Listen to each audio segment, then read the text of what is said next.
Hello friends, आपका स्वागत है आपके अपने YouTube channel math master Kuldeep sir पर।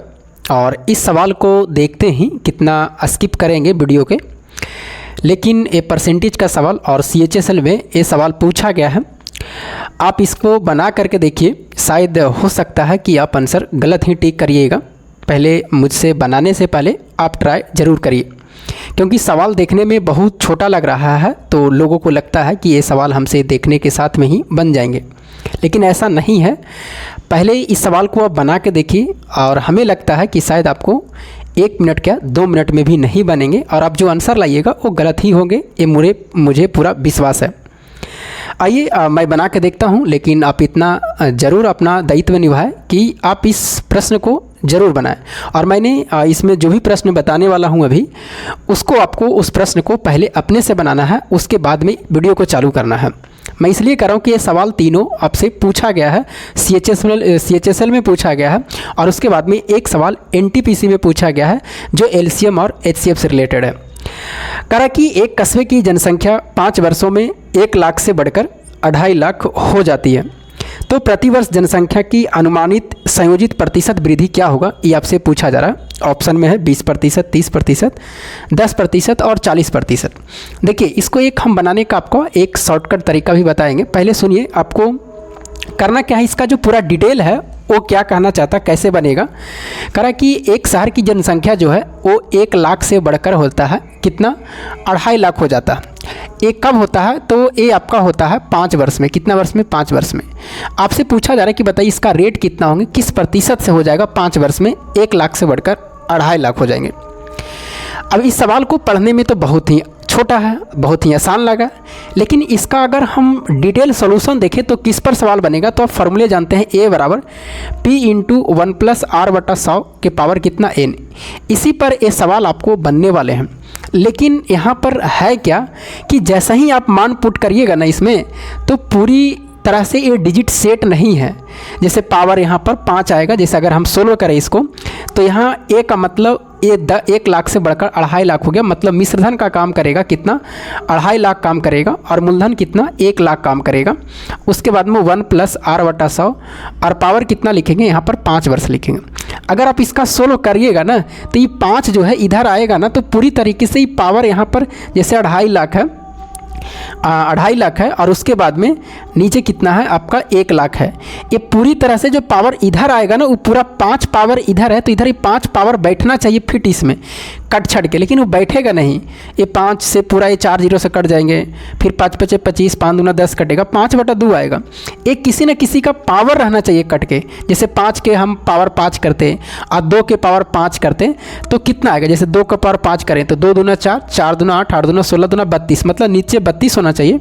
और 5 के पावर 5 करिएगा तो 5 का स्क्वायर 25, फिर 125, फिर 625, फिर 625 में फिर 5 से गुना करिएगा तो कितना होंगे, 5 5 25 और 5 दूनी 10 और 2 12 और 6 5 30, 31 25, मतलब कट छट के इसको इतना आता तो हमें बिल्कुल फिट बैठ जाता है, लेकिन ये आ नहीं रहा इतना। तो अब इसको किस तरह से हैंडल करेंगे, अब इसमें बात आ जाता है, आप सोल्यूशन कहीं देखिएगा तो लॉग का बात आ जाता है, तो आपको लॉग नहीं लगाना है, किस तरह से बनाना है इसका, लेकिन मेन जो सोल्यूशन है यही है, इसी पर सवाल ऐसा ही बनेंगे। लेकिन इस पर बनाइएगा तो आपका इसका पावर सेट नहीं बैठ रहा है, ये जो डिजिट दिया हुआ ये पूरा कट छट के पावर 5 इस पर नहीं आ रहा है। तो अगर नहीं आ रहा तो फिर क्या करेंगे, मेन सोल्यूशन इसका यही है। अब इसमें अगर आप सोल्यूशन करिएगा इसी मेथड से, तो फिर आपको लॉग लगाना पड़ेगा। अब आइए हम आपको अब तरीका बताते हैं कि आपको किस तरह से, मेन सोल्यूशन आपका यही है, इसी तरह से बनेंगे ही, लेकिन इससे आंसर आपको नहीं आएगा, लॉग लगाना पड़ेगा तब आएगा। आइए हम आपको बताते हैं कि आपको किस तरह से इसको बनाना है। देखिए, इसको बनाने के लिए आपको तरीके मैं आपको बता रहा हूँ कि आप पहले क्या करें कि इस तरह से बनाएं। जैसे मान लीजिए कि 1 लाख से बढ़कर 2.5 लाख हो गया। अब यहाँ पर करेंगे क्या कि बताइए कितना वृद्धि हुआ, तो यहाँ पर वृद्धि हुआ 1.5 लाख का वृद्धि हुआ, कितना का, 1.5 लाख का। अब यहाँ से हम प्रतिशत वृद्धि निकालेंगे तो बताइए कितना होगा, 1.5 लाख, और उसके बाद में गुने 100 और बटा कितना, 1 लाख लिखेंगे, ये प्रतिशत वृद्धि निकल जाएगा। अब इसको अगर काटते हैं तो ये आपका 4 जीरो से 4 जीरो कट जाएंगे और 1 जीरो से 1 जीरो, मतलब कितना प्रतिशत आ गया, 150%। ये 150% आपका कब आया है, तो ये आपको आया है 5 वर्ष में आया। कितना वर्ष में? 5 वर्ष में। अब जरा अनुमान लगाइए कि अगर हम 1 वर्ष में निकालेंगे तो कितना अनुमान आएगा? 30 वर्ष, 30% आएगा। अब ऑप्शन में भी आपका 30% है, तो क्या 30% टिक कर देंगे? नहीं, ये आपका फिर गलत हो जाएंगे। क्यों? क्योंकि ये जो सवाल आपको ये जो बनाए हैं 30% लाए हैं, ये आपको साधारण ब्याज से बना हुआ। किससे? साधारण ब्याज से। लेकिन आपको क्या करना है, साधारण ब्याज से नहीं, जो फॉर्मूला लगा रहे थे A बराबर P इंटू 1 प्लस R बटा 100, ये आपका क्या है? चक्रवृद्धि ब्याज का। और ये सवाल आपका चक्रवृद्धि ब्याज से पूछा गया है, परसेंटेज का। लेकिन इसका जो रूल लगेगा इस पर लगेगा। तो इस पर होता क्या है कि ब्याज पर ब्याज लगता है। मतलब कहने का हुआ कि अगर आप 30% लेते हैं तो 30 अगर आप 5 साल करिएगा तो 150% तो ऐसे ही हो जाएंगे। तो आपको क्या करना है कि 30% नहीं होगा, ऑप्शन में देखना है कि 30% से कम होंगे, 30% से कम होंगे। अब जैसे ही ऑप्शन में जाइएगा तो एक 20% है, 10%। जरा आप ही सोचिए, बाकी वाला ऑप्शन तो होगा नहीं। एक 40% है, 40 × 200 हो जाएगा 5 साल में, तो ऐसा तो होगा ही नहीं। तो आपको क्या करना है कि 20% होगा कि 10% होगा, ये दोनों में कन्फ्यूजन होगा। तो 10% अगर आप लेते हैं तो 5 साल में तो 50% होता है उसका। आप अगर चक्रवृद्धि ब्याज भी पीछे से निकालिएगा तब भी 150 नहीं पहुंचेगा। इसका मतलब है कि 20% ही होंगे। और 20% अगर हम 5 बार करेंगे तो ये कितना हो गया? 100 हो गया। इस पर फिर लगेगा तो बताइए, इस पर 20 तो 4 होगा, फिर यहाँ पर 8 होगा, फिर 12 होगा, इस तरह से पढ़े होंगे। तो आपको ये सवाल आपको ऐसे बनाना है, तब जाकर के आपको क्लियर होंगे। और इसका आंसर जो होंगे वो 20% होंगे। कितना होंगे? 20% इस सवाल का करेक्ट आंसर होगा। तो इसमें आपको अनुमान लगाना है। पहले साधारण ब्याज से आपको प्रतिशत निकालना है। जितना साल रहेगा उसको जितना प्रतिशत कट छट के आपको आया, 150% आया, 5 वर्ष में कहा था, 5 से भागा देंगे तो 30% आएगा। 30% आंसर नहीं होगा, जो भी होगा उससे कम होगा, इतना ध्यान रखिएगा। और कम वाले में 2 ऑप्शन है, एक 20% है, एक 10% है। तो आपको चक्रवृद्धि ब्याज से सोचना है कि अगर हम 10% लेते हैं और 5 साल तक देते हैं तो 85% होगा, 10-10 करके। फिर उसका बैकडूज निकालेंगे, मतलब पीछे का अगर ब्याज पर भी ब्याज निकालेंगे तब भी 150 नहीं पहुंचेगा। इसका आंसर मतलब 20% होंगे। तो ये सवाल, इसका आंसर जो होंगे 20% होंगे। और इसी तरह से आपको बनाना है, नहीं तो इस मेथड से बनाइएगा तो फिर आपको लॉग लगाना पड़ जाएगा। लॉग ऑफ इंटर में पढ़े होंगे। एक सवाल हम दे रहे हैं, इसी पर दे रहे हैं, एक कस्बे की जनसंख्या और है, और इसमें आपको अनुमान लगा करके इसमें पूछा गया कि अनुमानित औसत वृद्धि क्या होंगे इस जनसंख्या का। आपको करेक्ट इसको आंसर क्या होंगे बताना है। इसमें आपको कौन सा आंसर होगा ये आप सवाल को बना के बताइएगा। अगर ये आप समझे होंगे तो उस सवाल को आप टिक कर दीजिएगा, और नहीं तो आप अगर नहीं समझोगे तो फिर उस सवाल को टिक करना मुश्किल होगा। और ये सवाल आपका CHS में पूछा गया सवाल है, जो हमें सेंड किया था एक लड़का ने। तो ये सवाल आपका CHSL में पूछा गया। तो इस सवाल को आपको कमेंट करके बताना है कि इसका आंसर कितना आएंगे।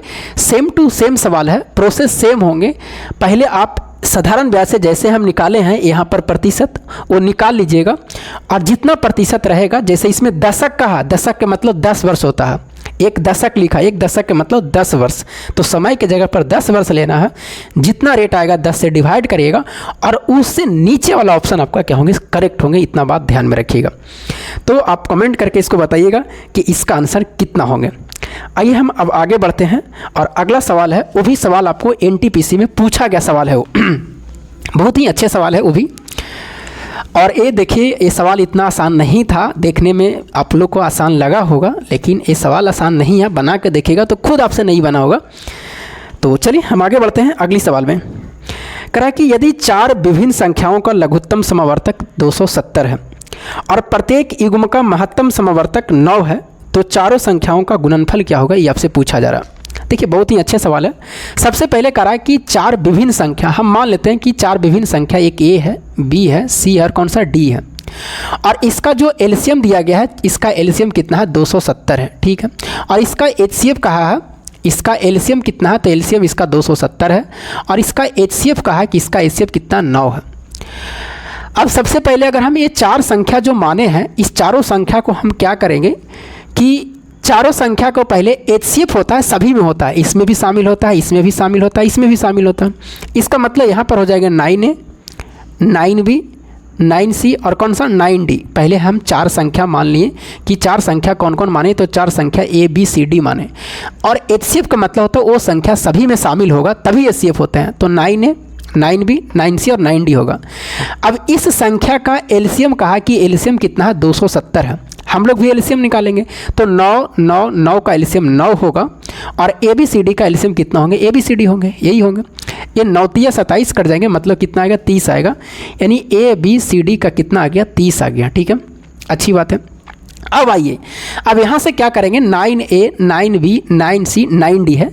इस संख्या को आपको गुणनफल पूछा कि बताइए इसका गुणनफल क्या होंगे, सवाल में यही पूछा। हम गुना करेंगे, तो गुना करेंगे तो बताइए 9A 9B 9C और कितना होंगे 9D, यही पूछा। अरे चारों संख्या पहले ई माने, HCF 9 है तो उसके बाद में संख्या हो गया 9A 9B 9C 9D होगा, ये संख्या होगा। लेकिन आपसे पूछा कि बताइए इसका गुणनफल क्या होंगे, तो गुणनफल यही होंगे। अब इसमें से 9 4 गो है तो 9 के पावर 4 होंगे और ABCD आएगा गुना में। अब इसका मान आप निकाल चुके हैं, कितना, 30 निकालें। तो 9 के पावर 4 गुने कितना होंगे, 30 होंगे। इसका मतलब 9 के पावर अगर हम 4 करें तो 9 का स्क्वायर करेंगे 81 होगा। और 81 को फिर आपको, जैसे 9 के पावर 4 है तो 9 कितने बार है, 9 आपको 4 बार है, तो यहाँ से 81 है, इधर से 81। अब इस 81 को क्या करना है, स्क्वायर करना है। तो 1 का स्क्वायर 1 होंगे, 8 एकम 8 दूना 16 होंगे, 8 8 64 कितना होंगे, 65। यानी 9 के पावर 4 करेंगे तो 65 61 आएगा और गुने कितना, 30 करेंगे।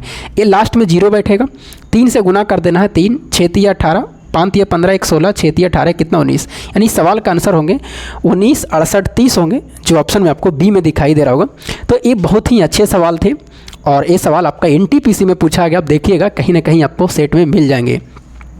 कराए एलसीएम फिर से सुन लीजिए, 4 विभिन्न संख्या मान लीजिए ABCD, इसका एलसीएम 270, HCF 9 है तो HCF सब में शामिल होता है। तो 9A संख्या 9B 9C 9D हो गया। इसका गुणनफल पूछा है तो बताइए, गुणनफल पूछा गया है तो गुना करेंगे तो इतना होगा, 9A 9B 9C 9D होगा। तो 9 के पावर 4 ABCD होगा, लेकिन ABCD का तो मान रहना चाहिए। तो उसके लिए क्या है, एलसीएम 270 दिया है, हम ये चारों संख्या का एलसीएम निकालेंगे तो 9 कॉमन हो जाएगा, 9 9 9 का एलसीएम 9 होगा और ABCD का एलसीएम ABCD होगा। यहाँ से काटेंगे तो ABCD बराबर 30 आ जाएगा, 30 यहाँ पर रख देंगे और गुना करेंगे तो आंसर आपको आ जाएंगे। ये बहुत ही अच्छे सवाल था। और देखिए ऐसे सवाल आपको देखने में आसान लगता है, छोटा लगता है, लेकिन छोटा मत समझिएगा। आप पहले उसको बनाने का ट्राई अपने से खुद करिएगा, फिर नहीं बनेगा और कहीं भी अगर आप वीडियो देखते हैं तो उसको आप फिर से वीडियो देख लीजिए, तब आपको लगेगा कि नहीं हाँ हम यहाँ पर गलत कर रहे थे, तब आपको समझ में आ जाएंगे। बाकी चलिए, आपको जो भी मन में डाउट रहती है और वो आप कमेंट कर दीजिएगा। तब तक के लिए जय हिंद।